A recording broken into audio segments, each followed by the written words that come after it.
afternoon, Rotarians. Good afternoon, Tim. Welcome to the November 6th meeting of the Rotary Club of Des Moines. We've survived, 4 months of my presidency so far, so we're rolling right along. I'm your president, Tim Lilwitz. We did not have a greeter today, but a reminder that you can sign up to be a greeter or give our moment of inspiration like past President Doug Salzgeber will hear in a minute.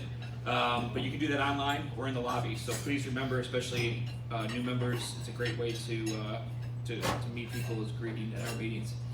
As I mentioned, past President Doug Salzgeber has signed up to give our moment of inspiration regarding Veterans Day. So he will do that and then lead us in the Pledge of Allegiance, the four-way test, and then we will greet our fellow Rotarians. So, Doug.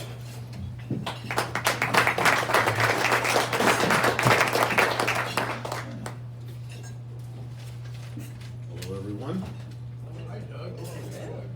Next week, Tuesday, 11 November is Veterans Day, and in my opinion, one of the most important dates on our calendar. Since we'll not be meeting next week, I thought we should recognize it today. If you are a veteran or actively serving, would you please stand and remain standing now? And everyone else in the room, please hold your applause. 20 August 1940, in the House of Commons, United Kingdom, British Prime Minister Winston Churchill spoke these famous words referring to the ongoing efforts of the Royal Air Force and other Allied air crew. I think these words apply to those standing in the room today. Never in the field of human conflict has so much owed by so many to so few. Thank you, veterans.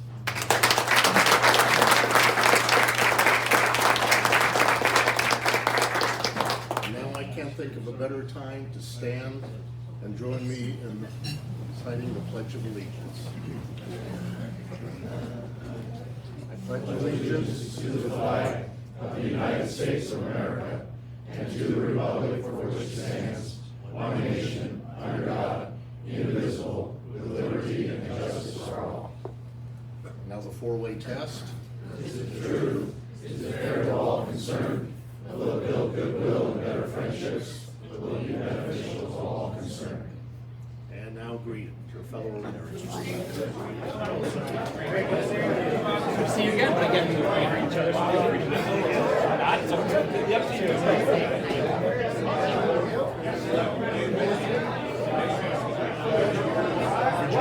Thank you.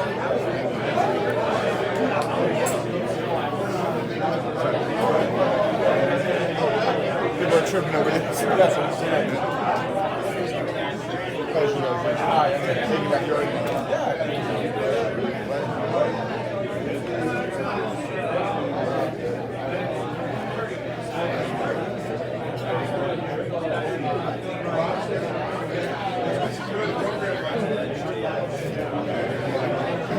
That was well done. I may have ordered. Wouldn't expect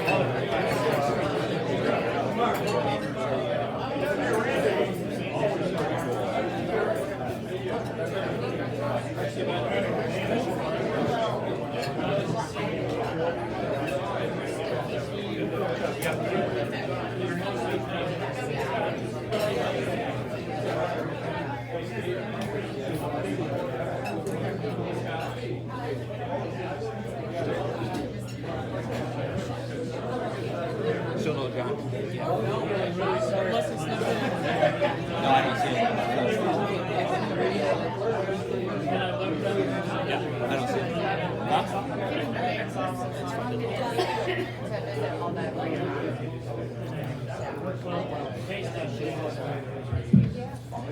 Okay, we have a couple of new member introductions to get to, so I'll get us started on our script, and then we'll hear from President Nook.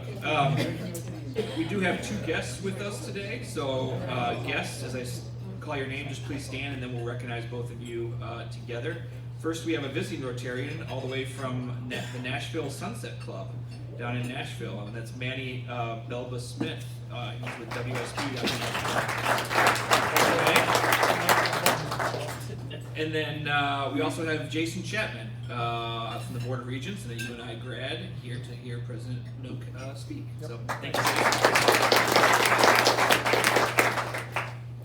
So next, where in the world is Club 27? For our couple guests that don't hear this every week, the Rotary Club of Des Moines is the 27th Rotary Club founded in the world of over 36,000 Rotary clubs. So here we have past President Doug Salzgeber, appropriate for today, showing us that he and his wife Val have now visited all 99 Freedom Rocks in Iowa in all counties. And first, my condolences to Val for having to go with Doug to all 99 counties. But this one was in Murray, correct? In Clark County was the last one they visited. So those that don't know, State Senator Ray Bubba Sorensen recognizes our veterans by painting the original Freedom Rock in Menlo every May, and then the other 98 rocks have been painted sporadically. So thank you, Doug, for sharing that. And then I'm pleased to share an update for our Edmonds Thanksgiving Partnership Program. Our goal, as many of you know, was to help 100 families with a $50 Fairway gift card, and we've already made our goal. So we've already bought at least 100. So round of applause to ourselves for that. So we can certainly exceed that goal today. Today is the last day to sign up. So if you do want to give more $50 gift cards, if you either haven't already or you want to make additional contributions, those are on your table, and we know that the need here in the Metro is great. So we can bill your Rotary account, or you can get cash or check to the Rotary office. And thanks again to all of you for helping us meet our goal, and thanks to Colleen Rogers-Messenger for her leadership in that program. I don't want to mutiny, but we are skipping Rotary Law and Disorder today. So for those of you that came just for that, you can get up and leave. All right, let's go. Yeah. But we do have something very important that we'd like to do. Instead, we're going to recognize two different newer members to our club and introduce them. So would Tina Smothers and Erlyn Kakanad please join me up here, because you guys can stand and we can look at you so we know who you were talking about. So first, again, I'm pleased to introduce both of them, but first is Tina Smothers, an Iowa-raised entrepreneur and the owner of Integrated Asset Management with nearly 30 years in the multi-family industry. She's worked her way up from the leasing desk to the C-suite, bringing clarity and momentum to complex challenges. Tina is also a proud mom of Ziola, a recent DePaul graduate, right? And to McCoy and Maverick, her two sons. She believes deeply in the power of community, connection, and leaving people in places better than we found them. She's a passionate advocate for mental health and suicide awareness, and truly believes in showing up and giving back. So we have asked Tina our traditional 5 questions. You've got a free day. What will we find you doing? And Tina's answer: spending time with those that make her laugh and eating the best food at a local restaurant. So which is your favorite local restaurant? I knew you were going to ask that. I don't have one. I just like to try all different local restaurants, and I'm a vegetarian, so it's Got it. there's Okay. a lot to navigate there. We don't want to offend anyone by picking a favorite. I got it. Second question: where in the world have you traveled and can't wait to go back to? And Tina says she doesn't have a destination that is a go-to. However, she does recall a trip to Disney with her daughter when her daughter was 5, and is by far Tina's most memorable trip. Seeing the joy on her daughter's face as they sat on Main Street, USA, watching the parade down there in Orlando is a moment in time that she would give anything to live again. Because of this, Tina always says, go and take the trip. Time is a gift and memories are forever. And your kids may not remember, but we always do, which is good advice. What's the best piece of advice you've ever been given? Tina says the best piece of advice she's been given came from her grandma, Louise. She's taught Tina to never let others shame you. Stand tall in who you are and be confident in your choices. Well said. Fourth question: what talent or skill do you possess that might surprise or delight people? Tina says she can turn chaos into clarity Give her a messy system or a scattered idea, and she will build a roadmap. If all else fails, Tina has been told that her stress laugh, in quotes, is a performance in itself. So, is there? It's kind of like that, but it's really elevated. Okay. Yeah. All right. We won't make you demonstrate here, I guess. So, as tradition, we have the final question of: you have joined the Rotary Club of Des Moines. What can't you wait to tell your friends and family about our organization? So, I'll let Tina answer that from the podium. I think for me, it's just about heart. I really, as I stated in my answers, believe in showing up, and I think through different seasons of life, we all give in our own way. And when I was younger, maybe I wasn't able to do it monetarily, so I would do it through ways of volunteering as life changes. Now I feel like we can show up how we can with heart, whether it's through volunteering personally or giving back monetarily, or just sharing the message of what nonprofits out there are doing so we can all help one another. Thank you. Welcome.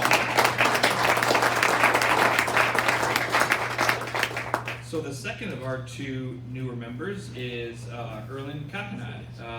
Dr. Kakanad is a Director of Operations Excellence at Principal Financial Group, an international speaker, and an author of 2 award-winning children's books celebrating cultural identity. Her work draws from her background growing up in India and later living in Canada and the United States. Erlen recently received her PhD from Drake University, where her research focused on what makes work meaningful. She also serves our community as a Human Rights Commissioner for West Des Moines and on the boards of the American Red Cross, the Iowa chapter, and the Jacobson Institute at Grandview University. So now that we know a little bit more about Erlen, we also asked her those 5 questions. So you got a free day, what do we find you doing? And her response was 3 words: reading a book. So Nice. what book are you reading now? The opportunity index, I think. Okay. It's a little heavy. I'm getting through it. I gotcha. Where in the world have you traveled and can't wait to go back to? And Erlen's answer is the Philippines. Good choice. What's the best piece of advice you've ever been given? Do small things with great kindness. I like that. What talent or skill do you possess that might surprise or delight people? Erlen is multilingual. She knows 6 languages and had learned 4 of those 6 languages by the age of 10. So, very impressive. And then again, of course, you have now joined the Rotary Club of Des Moines. What can't you wait to tell your friends and family about our organization? I was actually going to sing, but I thought, no, I'm reading the room here. I was going to say Rihanna's words, "Where have you been all my life?" I was going to top one notch from Tim, wherever he left it, is what I said. So Rotary Des Moines is where service meets friendship, where ideas turn into impact, and where every Rotarian, regardless of where you come from, your background, you get an opportunity to make an impact locally and globally. And for me, that's the message that I can't wait to share with everybody who I know, that why aren't you part of the Rotary Club today already? Thank you. All right, you're dismissed now, both of you. Thank you. Thank you. Thanks, Tina and Erlen. Glad to have you part of the club. All right, now that we've got all of that out of the way, David Oman will now introduce our speaker. David?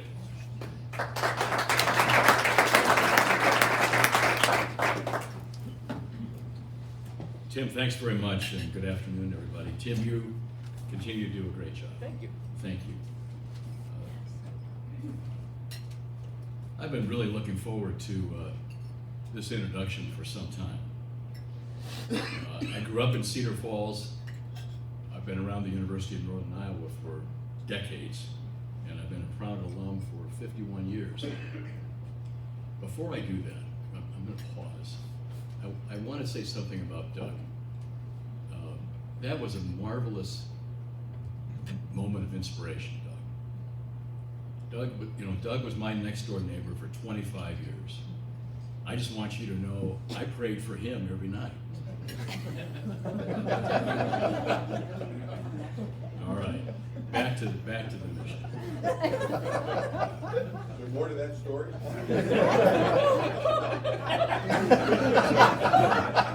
Stick around after the video.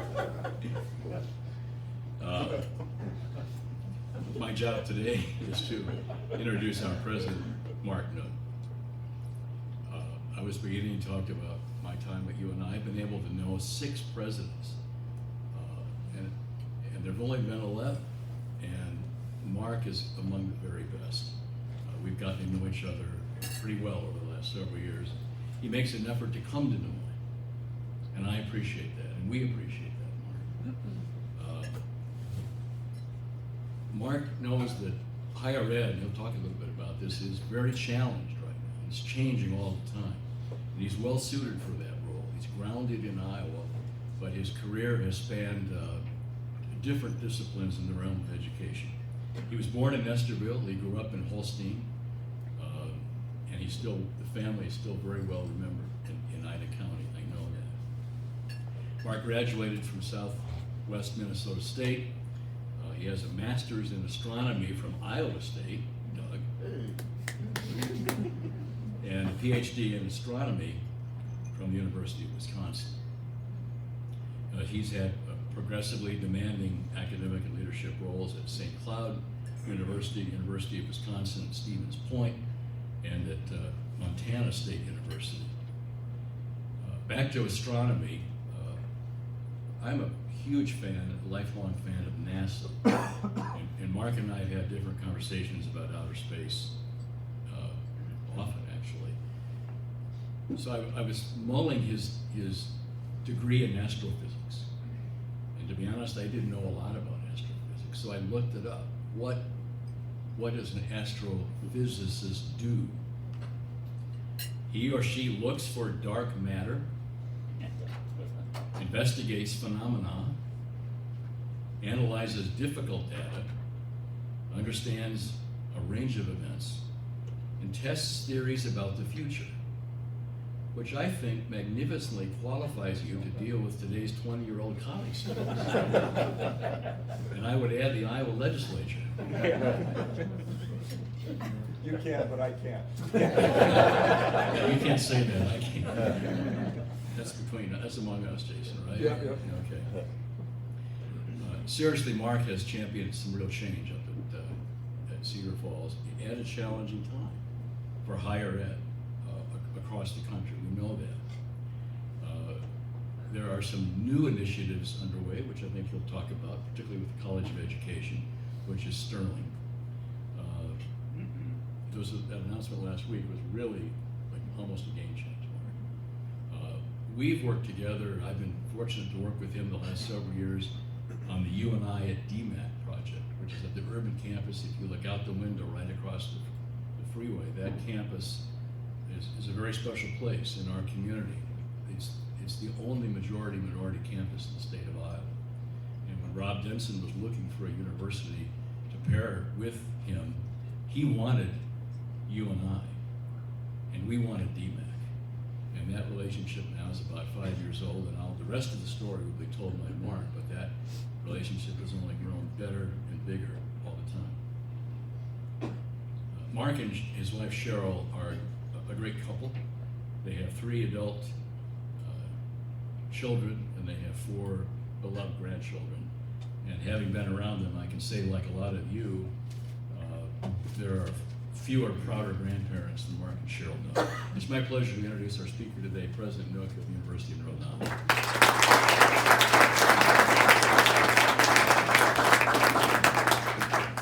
Thank you, David. It's a pleasure to be with all of you and be back in Des Moines. Des Moines is a very important place to the University of Northern Iowa.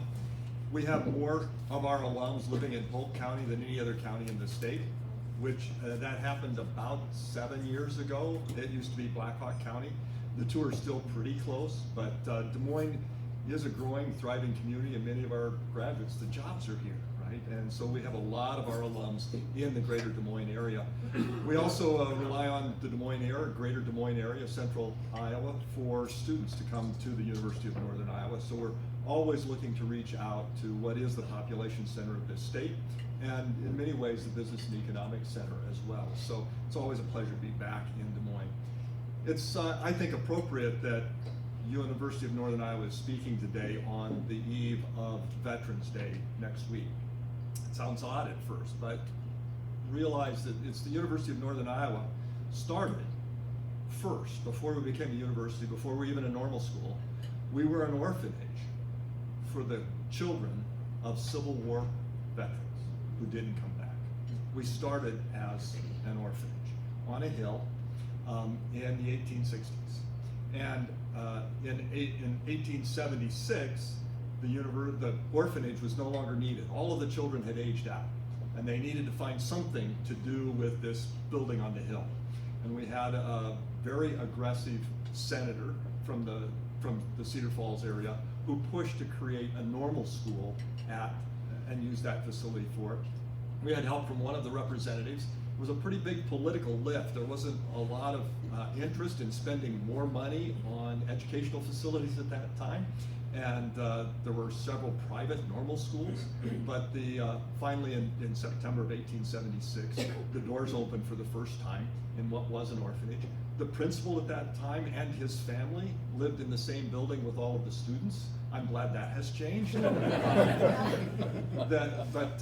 That humble beginnings as an orphanage, and then into a normal school, continuing to become Iowa State Teachers College, and then State College of Iowa, and now the University of Northern Iowa.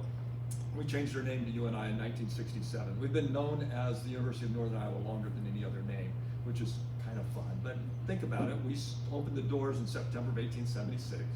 That means this is our 150th year. We'll celebrate our 150th anniversary, the completion of our 150th year next September. And homecoming is going to be a big event next year as we celebrate the 150th and celebrate a little bit about our the end of our campaign that's going on, known as Our Tomorrow.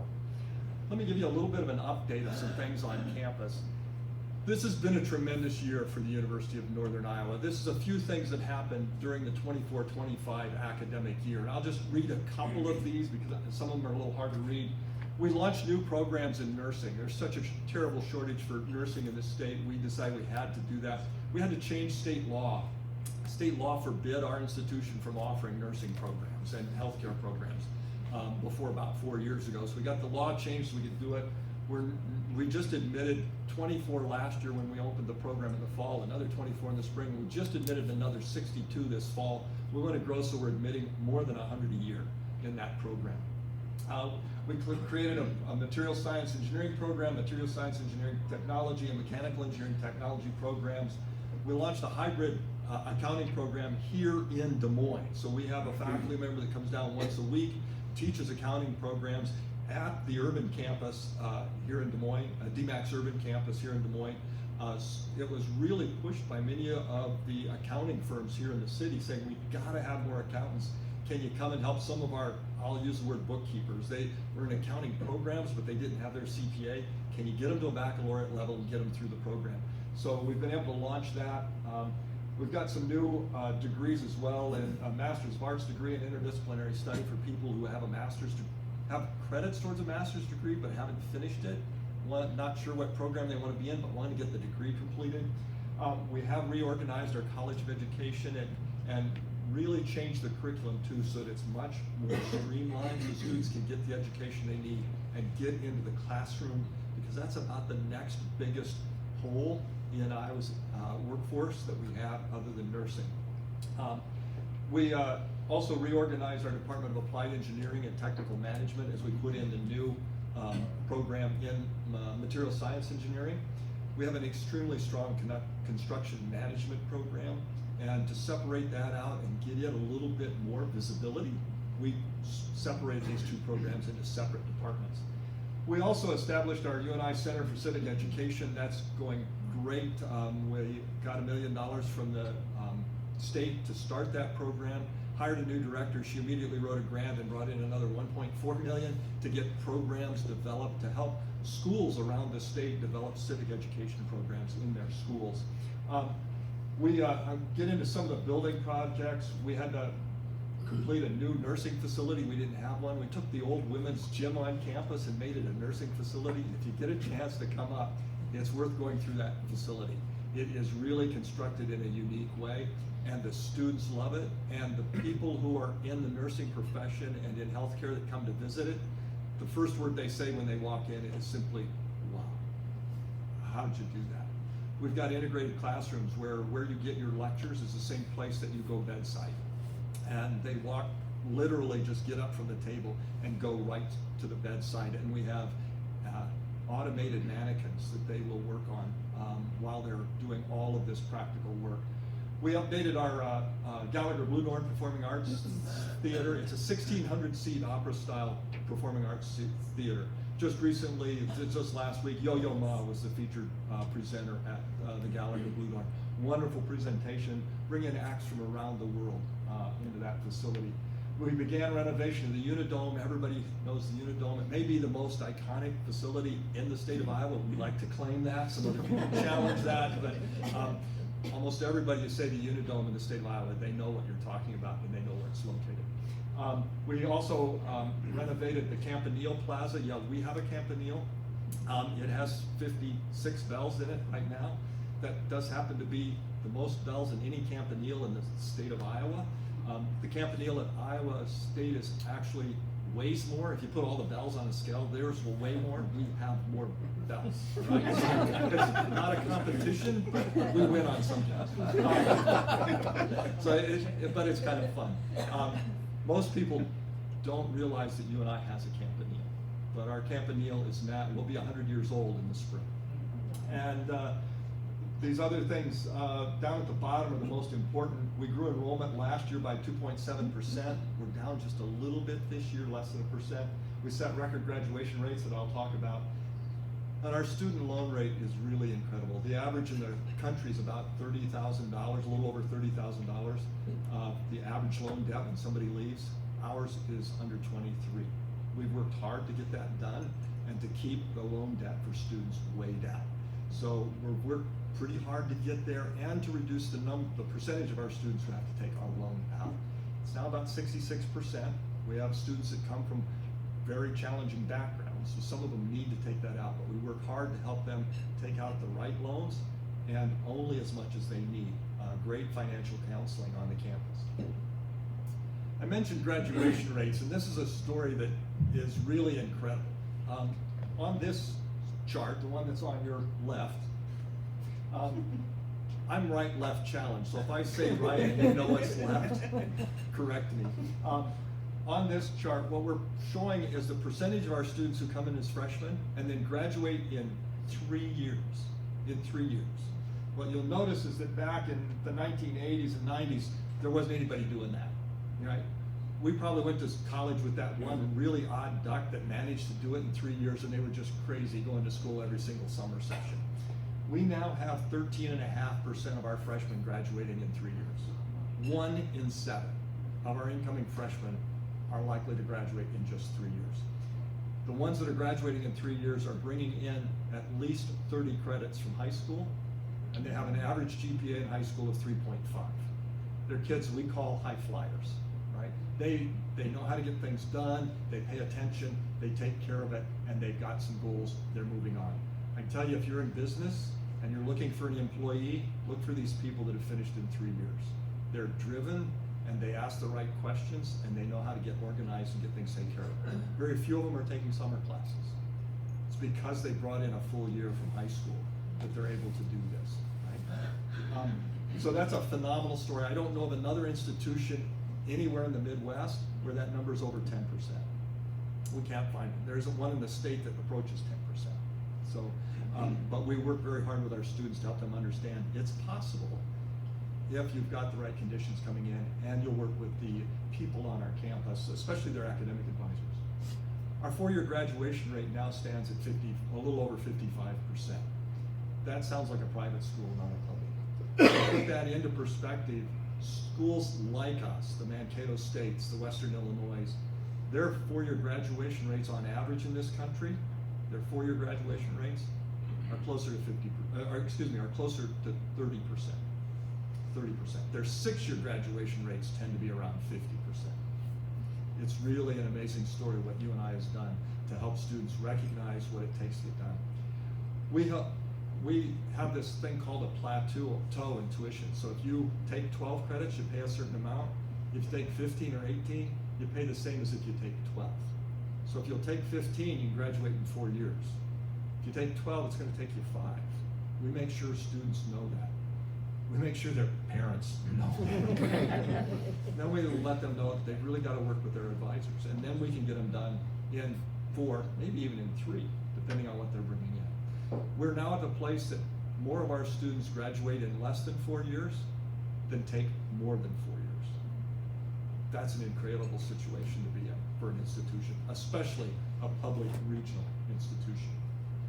It has some negative consequences to our budget. The students are getting out early, right? But that's a good thing. I'll take that budget hit to get kids out and into the workforce and on with their lives. One of the things that we started, and Dave mentioned our work with UNI at DMAC, we expanded that to all the community colleges. What the real premise behind this is to take the personal high-touch feel of a UNI education and bring it to our online education across the state of Iowa. So we've put together 12 programs that are available fully online. We require that the students have completed an AA or an AAS degree at one of Iowa's community colleges. They can step right into this program, and they have no general education requirements to do because they've completed it at the community college. They can complete this degree in 2 years. We've taken 4 institutions and put somebody on site at those institutions, and we started at DMAC. They're there full-time to help answer students' questions regardless of what they are. Financial aid questions. Need to talk to a faculty member. How do I go about doing that? I'm having trouble figuring out what classes to take. How do I get a hold of an advisor? The simple things that really are important to making sure that students are successful in getting their degree. So we started this in 2022. In that year, you can see we had 252 students enrolled. This year we have 539 students, incredible growth in an educational program.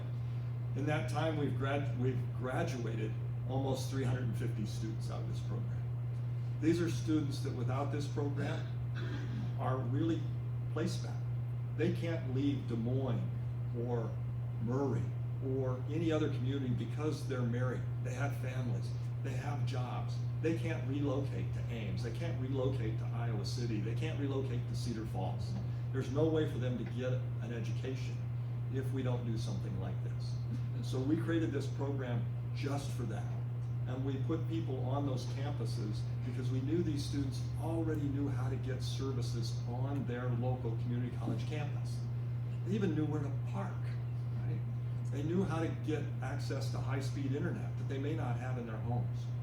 And they were going to need it for an online program. So now we've been able to get, as I said, nearly 350 people in education in the last 3 to 4 years that otherwise would not have that education. We've got another 500 in the pipeline.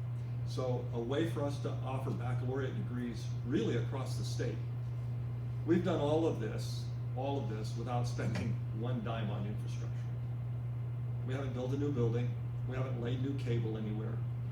We have simply allowed people to get into our educational system by taking it online and then putting the resources on the community college campuses to help them access that and be able to get the degrees they need for the jobs that are in their communities. A very successful program for UNI, but more importantly for the state of Iowa, because it's meeting so many needs of people across our state. These are the programs that we have in UNI at Iowa Community Colleges. So these are the 12 that we have available right now, and the number of people that are currently enrolled in them. You'll see that Individual Studies Sports Administration only has 5. That's a brand new program. And the Purple Pathways for paraeducators, that one was fluctuating a little bit. We just didn't have the numbers locked down yet. We've had that one around for a while. That's for people who are currently paraeducators in public or private schools and then want to become certified teachers, licensed teachers in the state. We can take them to a 4-year degree and get their license requirements met so they can now become teachers and move from paraeducators into the teaching workforce. Take just a little time to talk about our state appropriation because it tells where we're going and I'm in Des Moines talking to legislators about our state appropriations. And what are we asking the state for? How do we want to move forward, and what kind of help do we need? We're asking for a total of $1.6 million of additional funding this year. All of it's pretty much one time, but we'll probably need it for about 3 or 4 years. But we're not asking for a step in our total budget. It's going to be split between neighboring states' tuition initiative and a nursing program expansion. We have always been about meeting Iowa's workforce needs, and it's one of the reasons that so many of our graduates stay in this state. When a student graduates from the University of Northern Iowa, 85% of them take their first job right here in the state. And even 10 years after graduating, 67% of our graduates are still in the state of Iowa. That's a remarkable set of numbers. Just truly amazing compared to others. One of the reasons that is happening is because our curriculum looks like Iowa's workforce needs. What you see here in this chart is the total, the professions that will have the most openings that require a baccalaureate degree in this state over the next 10 years, right? And number one, hands down, is nursing, and it's like 5 times anything else. But as you look through the rest, these are all teaching, or they're business and business management. That's at UNI, and especially since we've added the nursing program. And it's why so many of our students stay in the state. The jobs that we're educating them for exist here in the state. They don't exist in, they do exist in other states, but there's no need to go out of state to find a job. So as we look, and this is really important as we look at the neighboring states initiative.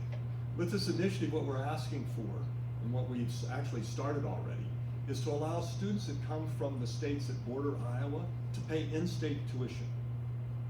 We're doing that because of the biggest economic challenge that the state of Iowa faces is simple. There's 70,000 job openings in this state right now, and there's 50,000 unemployed people. There's 20,000 jobs that either can't be filled or they're going to leave this state. I'd say both of those are not appropriate.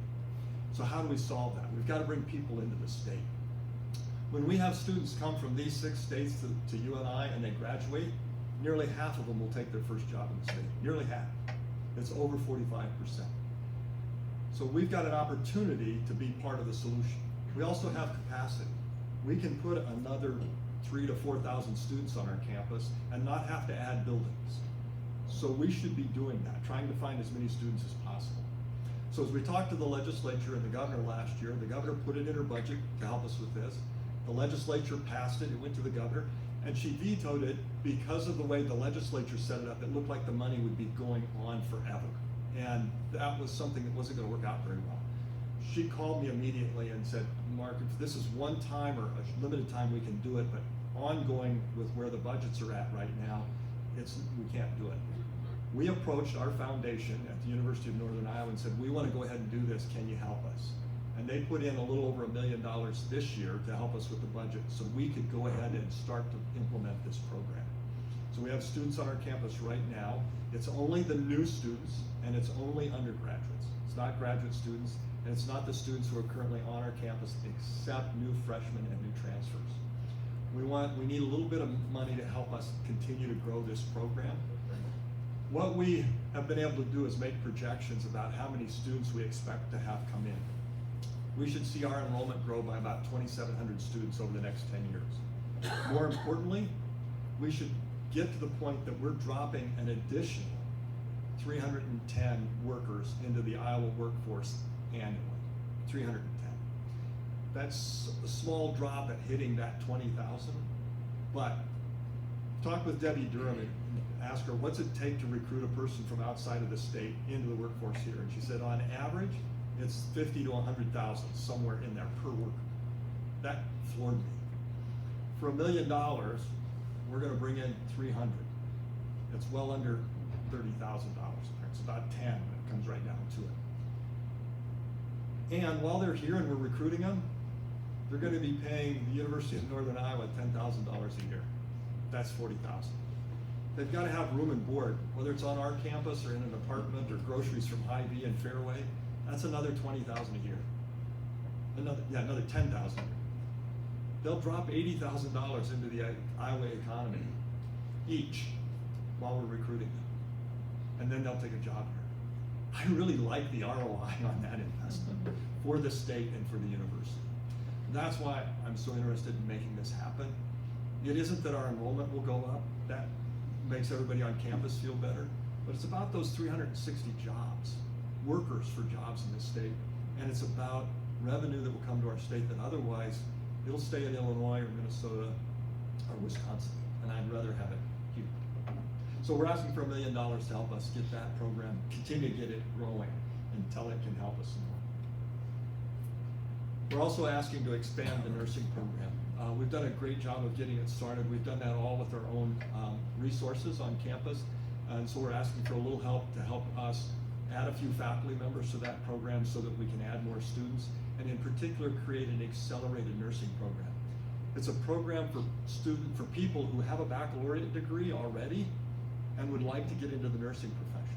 So regardless of what their bachelor's degree is, they can come in and then start into our nursing program, and in 12 pretty intensive months, complete a nursing program and get into the profession of nursing. We need a little help to get that up and rolling, to get some of the startup costs taken care of, mostly hiring some new faculty members. So it's only a $600,000 investment, but it may be able to it will turn out somewhere in the neighborhood of 20 to 24 nurses annually once it's stood up. That long. But we are going to grow our entire nursing program to where we're graduating at least 100 nurses a year, hopefully kind of shooting for 140 to get there ultimately. One of the other projects that's going on right now, and it's really a new project for you and I, we're breaking new ground both literally and figuratively on this one. It's a public-private partnership.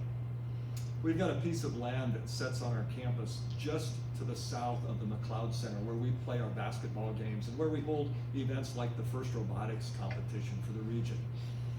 It also sits very, very close to the Unidome. The Unidome is located there. The McLeod Center is right next to it. They're connected. This would sit immediately south of that. Right now, it's a big parking lot. What we're in the process of, we've got a request for proposals out for developers to come in and develop that. And in particular, we've had developers that have expressed for a few years now interest in putting a hotel on that piece of land. What we're doing is doing a long-term lease on the land to them to develop a hotel and a family-oriented sports bar, as well as other mixed-use retail residential facilities on that piece of land. There's been a lot of excitement about this. For one, not only is our Unidome and the McLeod Center sitting there, which draw a lot of people to campus all the time, and we're about to start the football playoffs, and we've got people coming in and needing hotel rooms, so this will be great for them, and a restaurant venue right there. But Cedar Falls' new high school is just east of this. We sold them that land a few years ago. It's adjacent to our property. It sits within 200 yards, the door is set within 200 yards of this space. So we've got a large high school, all of our athletic events, and setting just a block and a half from this is that Gallagher Bluedorn Performing Arts Center that brings in acts from around the world. So it really is an entertainment district that's already there. So a lot of developers are pretty interested in this space and seeing what can develop in it. And so we'll have it continue to grow. These are just some renderings of what might happen. We have no real idea what the developer will end up doing. In the spring, we should be able to announce who the developer is going to be that will oversee the entire project, and then see how it develops from there. But very exciting for us to see how that'll go. We're doing, the developer will own the buildings, will own the land they sit on. What that means is that the owners of those buildings and those businesses will continue to pay property taxes in the city of Cedar Falls. We don't pay property tax as a state entity. This is a way to really help the economy of Cedar Falls continue to grow. And we're going to see a great deal of expansion in Cedar Falls to the west, partly because of where the new high school sits and where this development would go in as well. So it really is an economic development opportunity for the entire city of Cedar Falls. It's a partnership with them in many ways. With that, I'd like to say thank you and be willing to answer any questions that you have, and encourage you to come on up and see us sometime. It's a beautiful little campus and a great sense of community. What brought me to this campus, when I was interviewing for the job 9 years ago now, almost to the day, November 30th. I sat down with a group, it was November 11th, actually. I sat down with the search committee, and it was 24 people. 2 of them were students. They finally let me ask questions. I turned to the 2 students, I said, why'd you come to UNI, and why'd you stay? Google was around at that time, and I knew these 2 students could have gone anywhere in this country to school. And both of them said essentially the same thing. At this institution, the faculty set the bar really high. Not to keep people out or weed people out, but they set it where it needs to be so that you're successful when you leave this place, when you go off and get your job. And they want all of you to get over that bar. And they help you. You're gonna know your faculty members at this institution. They're gonna help you get over it. They had me at that point, but then they stopped and they said, and every other student in your class wants you to be successful in this thing too. It's not a competition to see who gets over the bar. It's a competition to see how many we can get over the bar. They talked about community the way I know community from growing up in Holstein, Iowa with 1,500 people and 35 kids in my graduating class. They talked about a sense of community, of belonging, of working together. Nobody fails. Doesn't matter what happens, someone's got your back. That is lived and breathed on this campus, and it's what brought me to UNI. And as I've gotten here, I've learned and heard so many more stories that are identical to that it's even stronger than the words convey. So I couldn't be happier to be on the campus, and I couldn't be prouder of the work that the people at the University of Northern Iowa do. So thank you, but I'd be happy to take any questions too.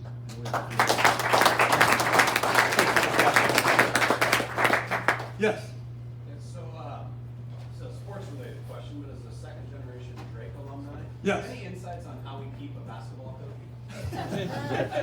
And I think the problem is you're hiring UNI alums, and then they just do such a great job that they But have to go. we have beat you 8-2 over the past 5 years. Yeah, you've been very successful. Yeah, you know, it's really tough right now in collegiate athletics, especially for institutions like Drake and UNI, trying to compete at the Division I level. But we've done extremely well. When you look at Drake's record, especially in men's and women's basketball, our record in volleyball, and to some extent men's basketball over the years, women's basketball from time to time, what our wrestling program has done, you know, last year finishing in the top 10 with and having, we had more academic All-Americans than any other university in the state, in the country, when it comes to wrestling at the D1 level.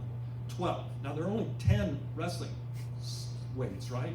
We had 12 academic All-Americans. Nobody else had 10. It's amazing, and that's the academic All-American. We had 2 All-Americans, right? The academic All-Americans, 12. It is a tough place right now, but we have an incredible legacy at UNI. Mark Farley retired as the winningest coach in Missouri Valley Football Conference history. Our volleyball coach, our women's basketball coach, our men's basketball coach are all the winningest coaches in the MVFC ever. Right? Just a tremendous legacy there. Our softball coach is in the top 3, right? And he's not 50 yet. So it's just really a special place to be an athlete at the University of Northern Iowa. And we were smart enough to, you know, hire Drake's football coach from last year. Now he's kind of having a rough introduction, but we'll see how it goes in the next year and give him a chance to do his own recruiting and build a team at UNI. Yeah, another question. Yes. So I think that higher education has sort of been taken on the chin the last couple of years. Tell me how you maneuver the ability to open minds of young people and yet have a lot of politicians telling you, we don't like what you're doing. Yeah. So the really important thing is to keep your focus on your mission. Keep your focus on your mission. A couple of years ago, we were asked to eliminate all of our diversity, equity, and inclusion programs. All right, that was tough. There were, of course, people on our campus who were very committed to those, and students that relied upon those. What we did as an institution was to say, look, let's realize why we do these programs, and it goes back to our founder. We have known, and it's what I told you a little bit ago. There is this focus on making sure that every student is successful in reaching their academic, their professional, and their personal life goals. That's our focus. We will never change that. We will always be focused on supporting every student in meeting their needs. We may have to change the way we do that, and we may have to change the language we do. And we will change the way so that we fit within state law and federal law and region policy. But we will never back away from helping every single student. And we did get rid of some programs that were really aimed at serving a particular population. But we gave them places to be able to find those services and to find what they needed to continue to be successful. We've actually seen the number of minority students on our campus grow. We've seen their retention rates and graduation rates grow.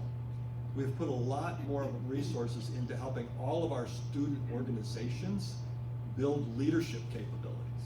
That means they've been able to better serve the students, and some of those are by identity, right? So we've been able to continue to help students because we focused on the mission of our institution, went back to why some of these programs were created, and then built out the structures so that everybody could access services they need in a way that served their needs. It has been tough. We have had great conversations on our campus. We have not had demonstrations or protests around it.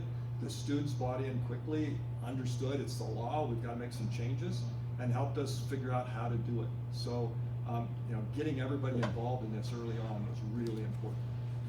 But it has been difficult. Thank you very much. It's been a pleasure.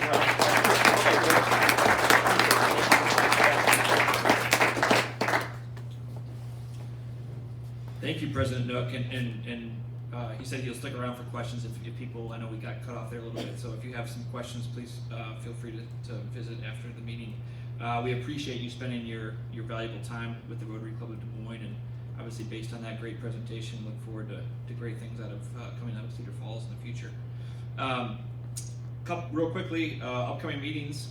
Again, reminder, we will not meet here next week, so do not come unless you want to eat with someone else and maybe you want to have a good conversation with them. But if you want to come to the Rotary Club, we need you to sign up for one of the fellowship locations. We will meet for lunch at one of 3 businesses from noon to 1 next Thursday. Please sign up. There was an email link that went out yesterday, so check your inboxes. If you don't see it, it'll be resent. That same email will be resent again tomorrow. If you can't find it, so look for that.